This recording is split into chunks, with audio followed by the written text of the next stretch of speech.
I'm Josh. I'm the creator of EduBlocks. I'm a 15-year-old student, and in my spare time when I'm not doing homework, you can find me developing software. So you can find my Twitter handle there if you'd like to tweet. That'd be appreciated. So we'll start with a quick show of hands. Who teaches Scratch in here? Who teaches Python? So quite a few people teach Scratch and not so many Python. That's interesting. Who has heard of EduBlocks before? Well, that's good to see. So what I'm going to show you today is completely different to what you've probably seen before. So I'll kind of start with a quick introduction, just as an overview, really. So what is the path from blocks to text? So we start with, there's two major platforms, really, that teachers use. There's Scratch and there's MakeCode. So MakeCode is for the mic bit. They've also got editors for Circuit Playground Express, if you ever heard of that. And then suddenly we get landed with Python. And you can see that you go from this nice familiar environment with vibrant colours, a nice cat helping you doing what you need to do, to this horrible text interface that nobody likes.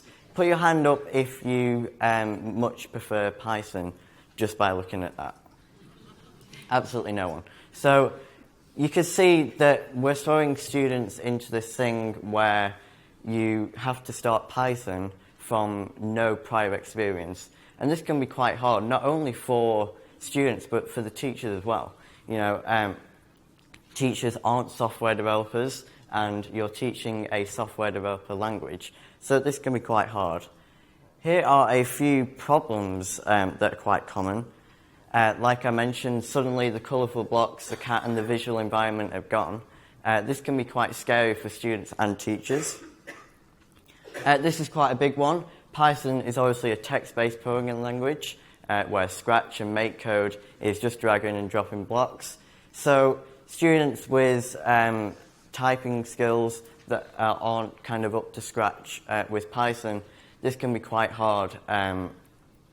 Obviously, with the age of iPads and touch devices, I get asked in multiple workshops that I run, what is a mouse and keyboard? That is no joke. I have actually had that question before. Some teachers might not have the required training to teach computer science and proper software developing languages. This isn't the teacher's fault. Obviously, the new computing curriculum was kind of landed on IT and business studies teachers. They weren't properly trained, which is quite unfair. Python can be frustrating with all the errors. So obviously in Scratch, if you drag and drop some blocks, you don't really get an error.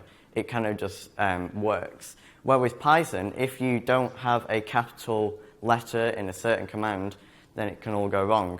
And this causes kids to lose interest early. So how can we solve this? We need a tool that provides a Scratch-like interface that can help students get into Python with ease.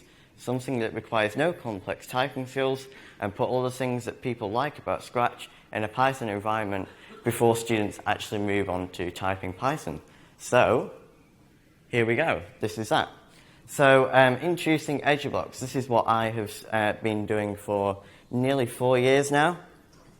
So EduBlocks is a Scratch-style programming interface for learning Python. So I'll go through more of the core features in a minute. But as you can see, it looks very much like Scratch and like MakeCode. So you drag and drop blocks, but you actually have Python on there as well.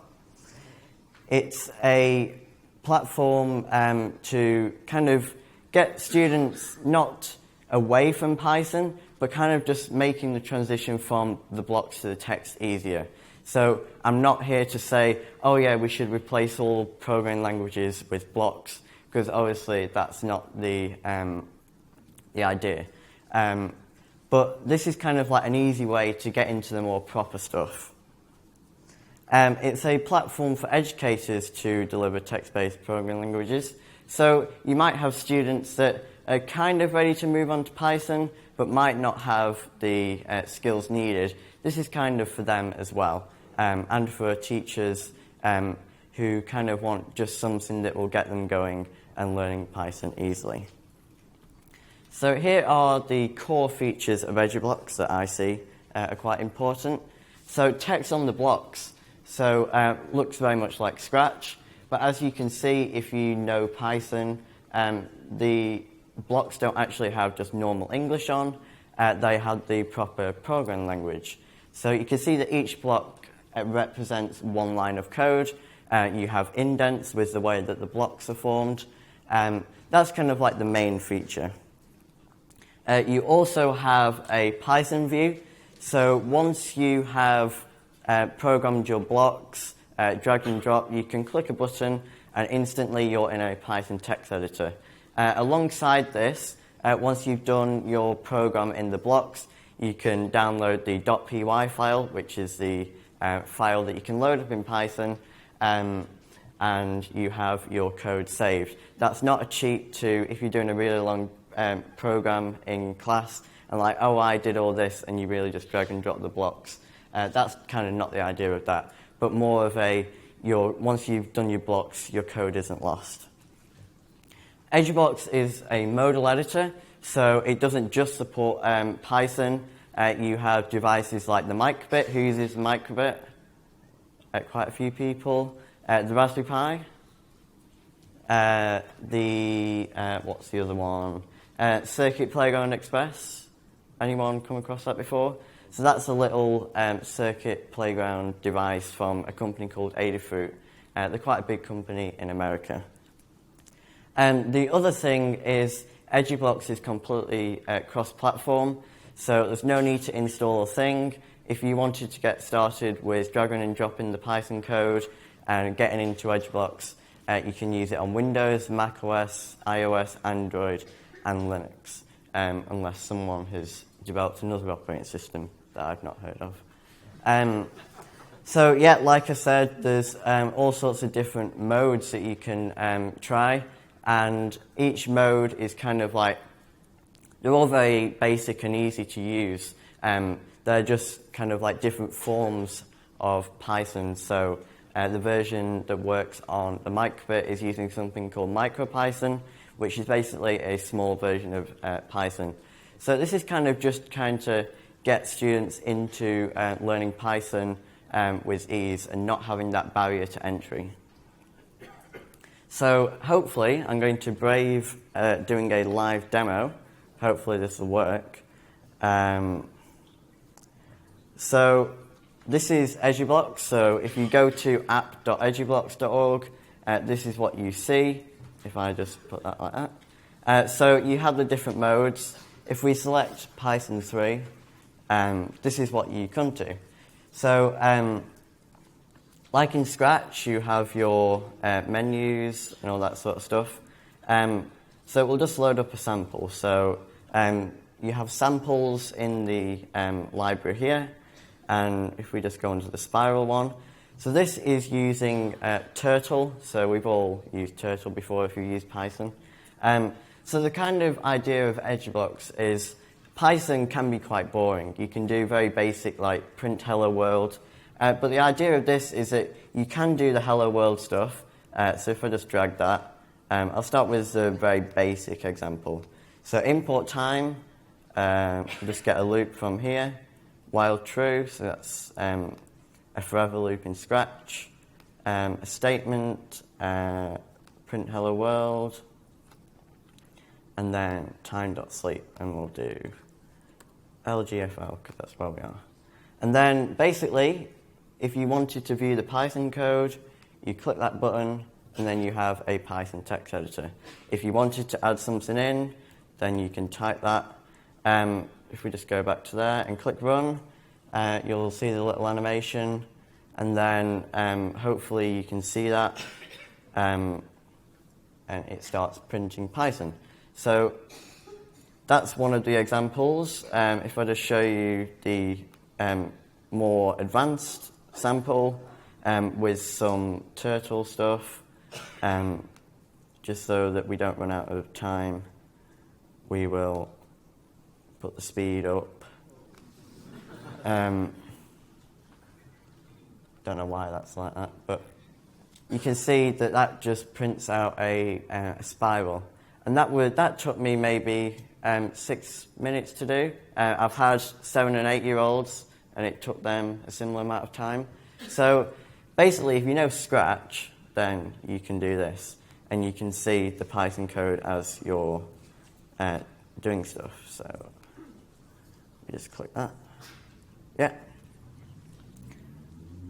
So, like I said, you can basically do basic and advanced code. So you can do the very, very basic stuff, like have an input, type in your name, and then it'll say hello.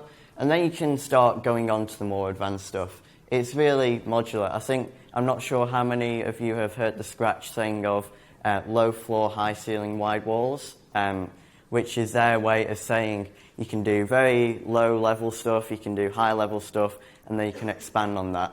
The principle is very much the same here, but I just didn't want to steal their motto. So resources, we love resources. So there are lots of free resources on learn.edublocks.org that you can have access to. They're up to date. I've just updated them last week. There are all sorts of new resources in the pipeline to come along. And also, if you've written a lesson plan or a resource with EduBlocks, it's very easy to submit your resource onto here for everyone else to use. And that they're all free as well.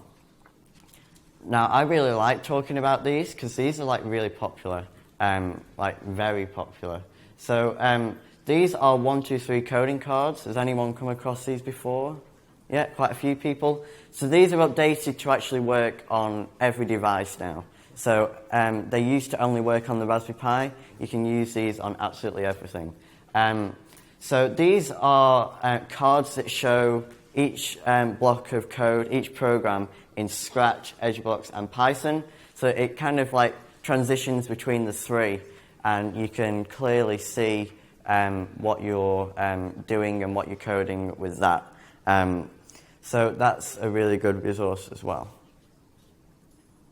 The cross-curricular projects, so you can do all sorts of different things. I just went into my Twitter notifications and grabbed the top 6. So you can do design and technology, so design a clock, put some LEDs, art, graphs in science or maths. You can do Minecraft, because who doesn't like Minecraft? You can do music, get the microbit to speak, and you can also do graphs in Minecraft. So this was getting the temperature and humidity, and then graphing it in Minecraft to make it a bit more fun. The best thing is it's all free, and it will always be free. So you can get EduBlocks and all of its resources for free. It costs absolutely nothing. Where can you learn more?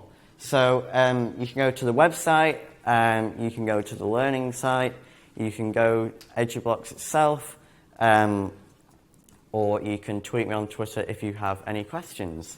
I'll be around all of today if you have any questions. I'd be happy to speak to you. Thank you.